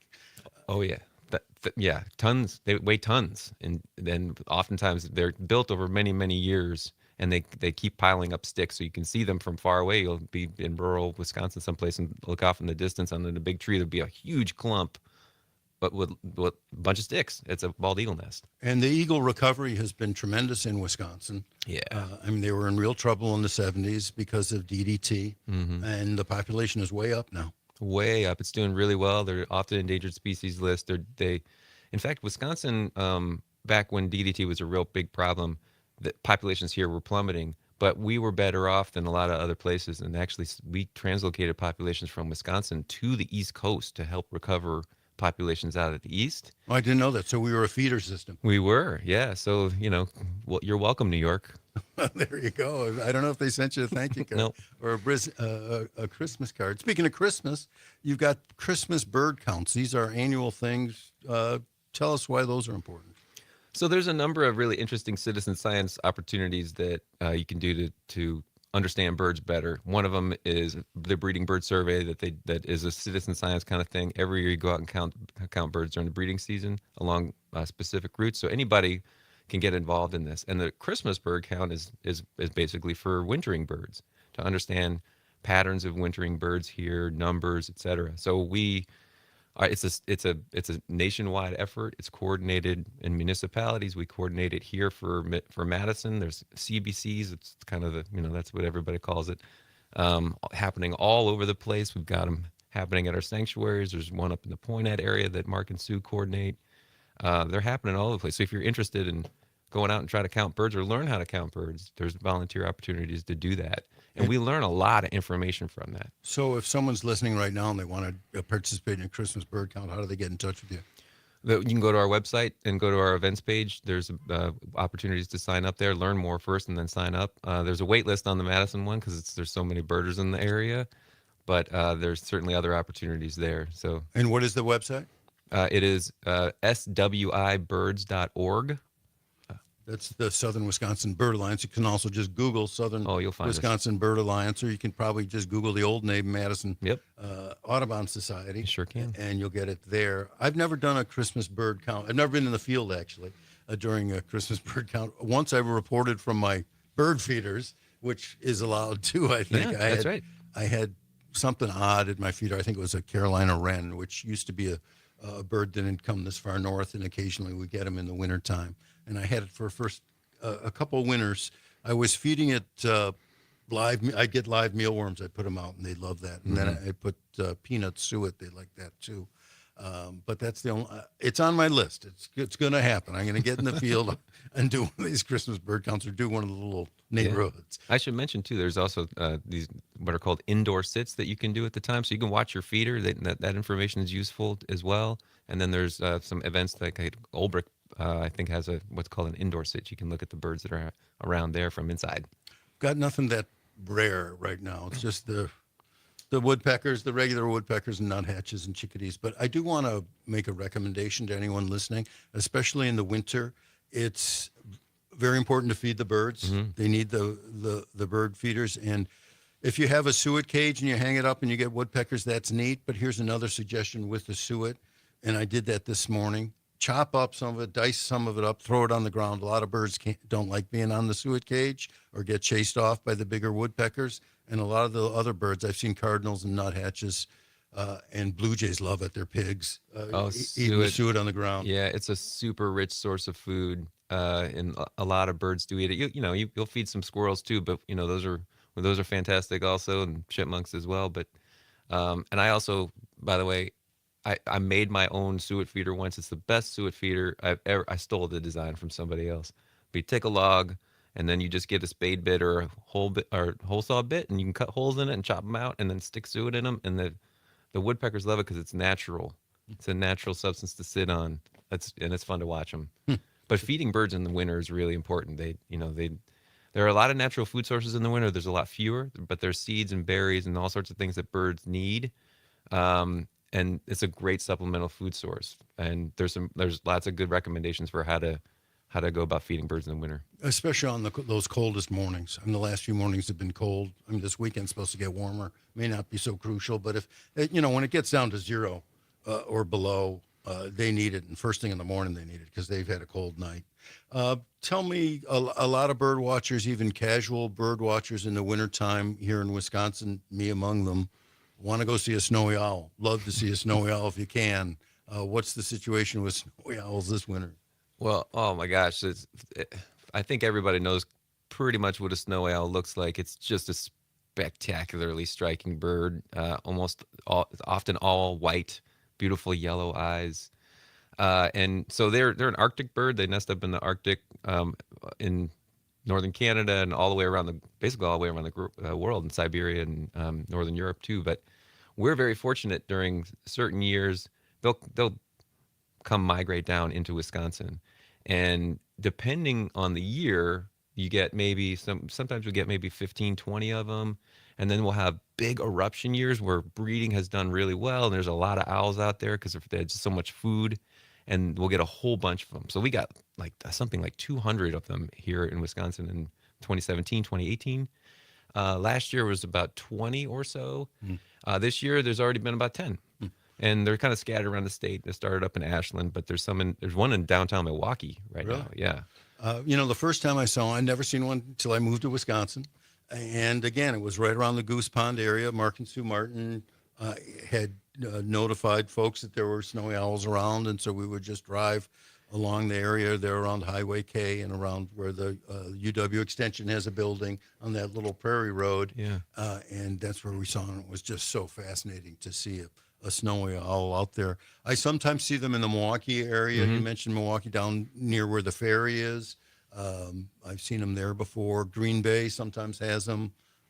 Freedom has them sometimes. Yeah. Right. I've never seen them there, but I've seen them in Milwaukee. So it's just a thrill for those of you who want to see a snowy owl. I do want to make one recommendation, or an urgent one actually, and that is don't disturb the owl. Yes. Don't get too close to the owl. Yes. Don't get out of your car. Use your car as a blind. Don't get too close to the animal. A lot of times they're here because their food supply up in Canada has become depleted. They're hungry here. They want to go find a mole or a mouse. And if you're getting too close to them, or you're chasing them, or you're a photographer out there trying to get the best shot ever, and you're pursuing them and making them fly, you're hurting their ability to survive. That is absolutely right. We got to take good care of these unbelievable visitors. If they're looking at you, you're typically too close. If they're paying a lot of attention to you. We also tell people, please don't ever feed them. People sometimes are tempted to try to draw them in with mice or something like that. I know photographers like to do that. There were great gray owls here in Middleton one year when there was an explosion of owls coming down, and I'd actually foolishly driven up to Minnesota way past St. Paul to go see them, and my dad laughed at me. He said, "You should have just stayed put because they're coming to see you." But anyway, there were photographers throwing mice out to get the perfect picture. It's unfortunate. It's just not cool. No. We've got a caller, Aaron. Do we got time before the bump? There's only 1 minute. Probably be better. All right. So, Tom, just hang on. We'll come to you right after this very short break that we're having. I'm talking with Matt Reitz, Executive Director of the Southern Wisconsin Bird Alliance. You're listening to the Dom Salvia Show. I'm Matt Rothschild, longtime birder, longtime progressive, but it's the birds these days. Yay, birds. That really bring me solace, especially in this political time. And we'll be right back on the Dom Salvia Show. Every little thing gonna be all right. Don't worry, singing, don't worry about a thing. I won't worry, 'cause every little thing gonna be all right.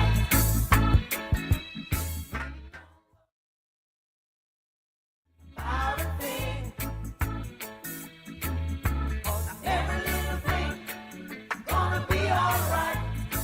I won't worry, don't worry about a thing. Every little thing's gonna be all right. Don't worry. A voice for Madison. Real news and great conversation. 92.7 WMDX. When severe weather hits and the power goes out, do you have a plan? For reliable power and peace of mind, propane can do that. It only takes about 10 seconds for a propane-powered generator to restore power to your home. So no matter what Mother Nature has in store, you know you're prepared. Learn more at wipga.org. This message is sponsored by your local propane provider and the Wisconsin Propane Education and Research Council. Hey there, Sage it's texted Carrie in, Joy how do with you your have such Work an Money accurate Minute. count? Freezing your credit sounds drastic. And Sherry and Horicon texted, But love it's the birds not. on my marsh. In I'm a fact, wildlife artist. Freezing your credit is one of the best ways you can protect yourself from identity theft. I can put them in the Freezing chat your there. credit doesn't stop your you'd like. credit score I from can going emphasize up or eBird. down. It's just a way to make sure that nobody can open an account in your name, not even you, without removing your freeze first. So to freeze your credit, you just contact each of the 3 major credit bureaus and you request a credit freeze. Just search up the term credit freeze and you'll find the phone numbers and websites where you can get it all done. And don't worry, you can always unfreeze your credit when you need to apply for new credit, like a loan or something, by contacting each bureau again. For more money tips, check out workmoney.org or text MONEY, M-O-N-E-Y, to 88285. Till next time, this is Carrie Joy saying take good care. Football season is back, and Gabriel the Promoter is ready to help you get the party started. Celebrate in style by booking a $100 round-trip party bus shuttle from Madison to Lambeau Field, complete with all-you-can-drink Miller Lite. Tickets to the Back game in are 20 not included. seconds. Don't miss out on the ultimate green and gold experience. Book your spot now.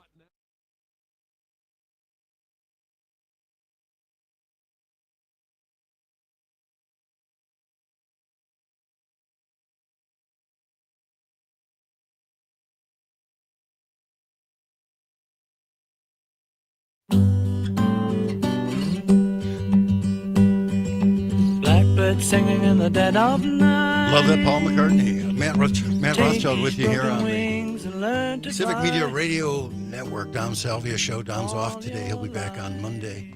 You can join the conversation. We're talking about birds here on our way out the door at 855-752-4842.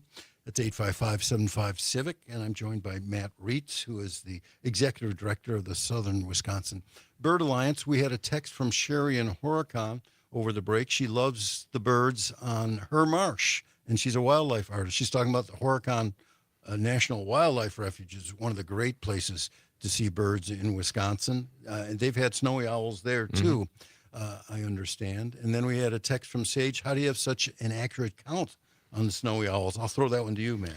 Well, fortunately, there's a lot of people in the state who really care about birds, and some of them are professionals. So, first of all, sightings of birds are often recorded in something called eBird. And you can go online, you can explore eBird. It might require an account, but it's a really lovely place to find out where people are seeing birds. And some people are really dedicated eBirders. They put their lists in there every day. So you can see where snowy owls have been sighted in the state so far. And then they often get reported to biologists, and biologists are really paying attention to this, particularly, bird-related biologists like who work for the DNR, for example. Like Ryan Brady is a name that always comes up because he's always got his finger on the pulse of what's happening in the bird world. So I had Ryan on one of these shows just a couple of weeks ago. It was always great to talk to Ryan. Probably the best birder in Wisconsin. One of them, yeah, right. He would tell you he's nice, he's humble. So he's certainly in the ranking, though. Yeah. Hey, we've got a call from Tom about bird watching. So why don't we hear what Tom's got? Hey, Tom. Hi, guys. Hi. Well, I look at it as a hobby in that my angle on it is I kind of verbally communicate with them, and mainly if I hear them making their sounds, I'll mimic them, and then they realize that I'm interested, and then they'll call back and they'll get closer, and when they get closer, some will actually fly towards me, then veer away at the last second to take a look. It's like, who's that crazy guy calling up to me? And I'm in a kind of a rural area near a pond and a fields and woods. So I have really a mix of wild birds. And it's a wonderful thing. And I would encourage anybody to take it up as a hobby. It really doesn't need to cost you anything. I mean, I do feed the birds, but I find I believe they have like a sixth sense too, because when I go to other places, restaurants, stores, gas stations, or whatever, that they'll I think they know I'm listening, because they'll start getting more excited. Even the chickadees or sparrows, and they're really very friendly, I find, and it's a wonderful hobby. Tom, And, I appreciate the call, Tom. Really appreciate it. And you're right; it doesn't need to be an expensive hobby. I tell people who have a starting interest, a beginning interest in bird watching, don't go buy the most expensive binoculars there is. Mm-mm. I mean, you can buy a cheap pair for $100, probably, right, Matt? Oh yeah, yeah. Maybe a little less, and it'll do fine. It'll do fine for your first couple of years, and maybe more than that. You don't need to, throw a ton of money away on them. No, and don't be intimidated by birding. Birding is something that you can do at your own level. There are ways to learn how to be a really great birder, but you don't need to compare yourself to the folks who can identify everything. Just go out and enjoy. Just watch a bird for a while. You take a look at a cardinal and see what it's doing. It's incredible behavior. And a cardinal in the snow is one of the most beautiful things there is. When I was younger, I'm a very competitive person. I don't know if you know that, Matt, but I am. And so I was one of those guys. I want to get to bird. I'm on bird number 310. I want to see bird species number 311. And there's the Big Ear movie that was done on it. But I kind of gave up on that a while ago, and it has heightened my enjoyment and appreciation of the beauty of the birds, which is why I got in the first place too. Yeah, and I'm not a lister either. I really just like to watch a bird and their interactions with other birds. It's my favorite part of bird watching is what they're doing. And to the caller's point, I mean, birds are incredibly interesting on so many fronts. They're incredibly intelligent. Like you were talking about song and recognition. Like they can recognize some birds can recognize individual people's faces. Like crows, it's incredible. And like Tom was saying, I've always wanted to get a bird to eat out of my hand, the old bird in the hand. And I've tried it with chickadee. I know people put out peanuts in their hand to get a chickadee or a nuthatch or a downy woodpecker to come to their hand. I've never succeeded at that. I tried it last winter. I'm going to try it again this winter. But in the spring, I did succeed in getting a pine warbler, of all things, to eat live mealworms out of my hand. This was the craziest thing. It would come and sit on the doorknob of my front door and do its little trill telling me he wants more live mealworms. He trained me. I didn't train him, and finally I was able to go out with a live mealworm in my hand and he would come. I have pictures of it. It's really a highlight. I think everybody can hear how much joy this brings Matt. And I'll emphasize to everybody else, there's actually there are research studies that show the both physical and mental benefits of bird watching. It brings people joy, and I mean there are even beyond that. There's so many interesting things about what birds bring. They bring economic value. They bring resource value. They're doing ecosystem services. They're doing pollination and seed dispersal and controlling insects, and they're doing all this stuff for free. So they just have value on so many different levels. They have value and it's good for you. You see those studies where people saying, having a fish tank and looking at the fish tank is good for your health and lowers your blood pressure. Well, watching birds just outside my window, that lowers my blood pressure and makes me healthier. Matt Reitz is the executive director of the Southern Wisconsin Bird Alliance. Thanks so much for being my guest today on the Dom Salvia Show. I want to thank our other guests, Jeff Mandel and State Senator-elect Jody Habich-Sinekin. How cool is that? I want to thank the callers and the texters. I especially want to thank Aaron Zommers on the board doing extra duty today. Tremendous working with you, Aaron. I want to thank Dom for letting me get behind the mic. And the Nightlight with Pete Schwab is next. Always a fun show. Have a nice weekend. Enjoy the warm weather. Blackbird singing in the dead of night. Take these broken wings and learn to fly all your life. You were only waiting for this moment to arise.